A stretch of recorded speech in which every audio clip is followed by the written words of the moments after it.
Hello friend, कैसे हो आप सभी। आई होप कि आप सब बहुत अच्छे होंगे। दोस्तों, आप सभी को एक छोटे से ब्लॉग में बहुत बहुत स्वागत है। मेरे जितने भी प्यारे प्यारे सब्सक्राइबर्स हैं।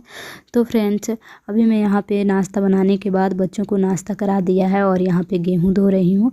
आटा मेरा ख़त्म होने वाला है दोस्तों, इसीलिए।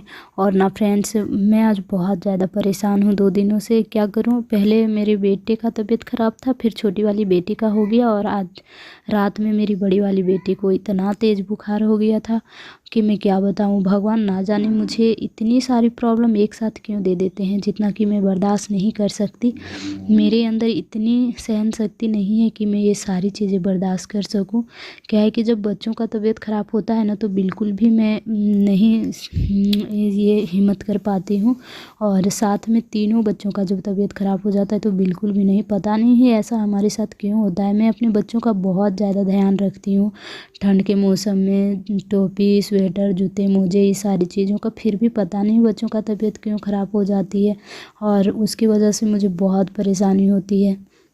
हस्बैंड दुकान चल जाते हैं और अकेले घर में बच्चों को संभालना, तबीयत ख़राब होना, घर के काम करना और बच्चों को ऐसे में तीनों बच्चों का तबीयत ख़राब हो जाता है। तीनों को संभालना बहुत दिक्कत होता है। एक बच्चे इधर सोया है, दूसरा बच्चा उधर सोया है, तो बहुत ज़्यादा ख़राब लगता है। पता नहीं हमेशा मेरे साथ ऐसा होता है कि मेरे बच्चों का ना बहुत ज़्यादा तबीयत ख़राब होता है, जबकि किसी भी चीज़ की उसे कमी नहीं होने देते हैं बच्चों को। चाहे हमारे पास है चाहे नहीं है, फिर भी बच्चों के लिए बिल्कुल भी किसी भी चीज़ को लेके कॉम्प्रोमाइज़ नहीं करते हम लोग। बट पता नहीं मेरे बच्चों को हमेशा क्या होता है।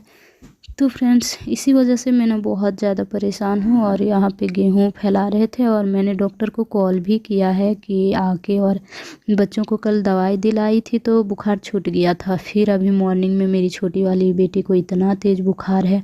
फिर मैंने डॉक्टर को फ़ोन किया है कि प्लीज़ भैया आइए, मेरी बेटी को बहुत ज़्यादा बुखार है। मैंने दवा लिया था दिखवा करके, लेकिन सुई नहीं दिए थे।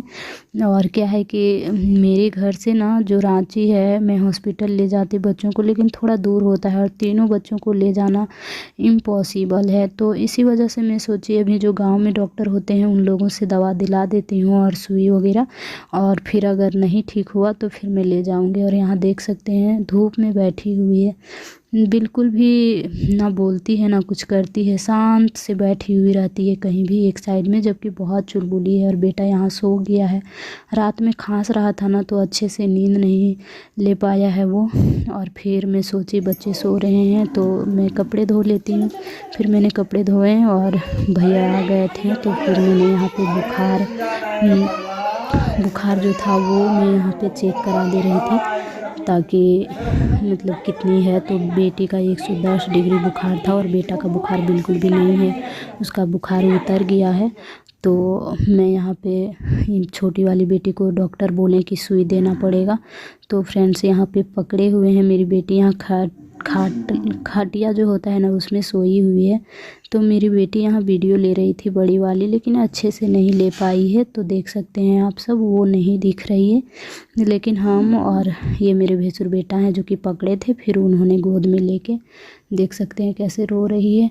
तो फिर वो उधर ले गए घुमाने के लिए। फिर भैया हमको दवा दिए और फिर मैं उनको पैसा दी। और यहाँ पे देख सकते हैं सुई, सिरिंज वगैरह है और दवा दिए हैं भैया वो। उसके बाद बच्चों को दवा पिलाने के बाद बच्चे अभी फिर से सो गए थे। तो मैं यहाँ पे, मेरी बेटी नहीं सोई थी फ्रेंड सुबह से, तो वो उसको सुई दिलाएं, बहुत रोई तो वो सो गई है और बेटा खेल रहा है बाहर। तो मैं यहाँ पे आंगन नीप रही थी और मैं सोची अभी नीप लेती हूँ, फिर कल दुकान जाना पड़ेगा। मेरा आंगन बहुत ज़्यादा ये हो गया था, पूरा धूल धूल हो गया था। बारिश हुआ था ना, तो नहीं नीपे थे आंगन, तो बहुत ज़्यादा गंदा हो गया था। तो फिर मैं यहाँ पे आंगन नीप रही थी और फिर मुझे गेहूँ भी ये करना है फ्रेंड्स। अभी पूरा गोबर से इधर उधर छिटका लिए हैं, तो फिर नहाना भी पड़ेगा, नहीं तो बहुत ज़्यादा महकने लगता है। और फिर अभी मैं आई थी यहाँ पे, गेहूँ ये सूखा कि नहीं कि मैं इसको उठा दूँगी, तो ये अच्छी तरह से नहीं सूखा है और कुछ कुछ इसमें गंदा रहता है ना, तो इसको मतलब थोड़ा सा पछरना भी पड़ता है। तो इसीलिए मैं सूप लेके आई थी और ये बोरा लेके, ताकि उसको पछाड़ लूँ। तो मैं यहाँ पे थोड़ा देर बैठी थी, पता नहीं बिल्कुल भी अच्छा नहीं लगता है। क्या करूं समझ में नहीं आता है बच्चों को लेकर के, और बहुत परेशान हूं। अभी तो बच्चे ठीक हैं, देख सकते हैं नाक कैसे बह रहा है उसका, और बाबू का भी आँख में पानी और नाक से पानी निकलते हैं, जबकि इतना दवा दिलवा दिए। यही सब को लेके मैं बहुत परेशान रहती हूँ, पता नहीं। और बच्चे स्वेटर वगैरह भी नहीं पहनते हैं, और बच्चों को डबल स्वेटर पहना के रखती हूँ, फिर भी ये हाल है। तो फ्रेंड्स, आज की वीडियो यहीं तक है, मैं रखती हूँ, मिलती हूँ नेक्स्ट ब्लॉग में और वीडियो में। तब तक के लिए बाय बाय।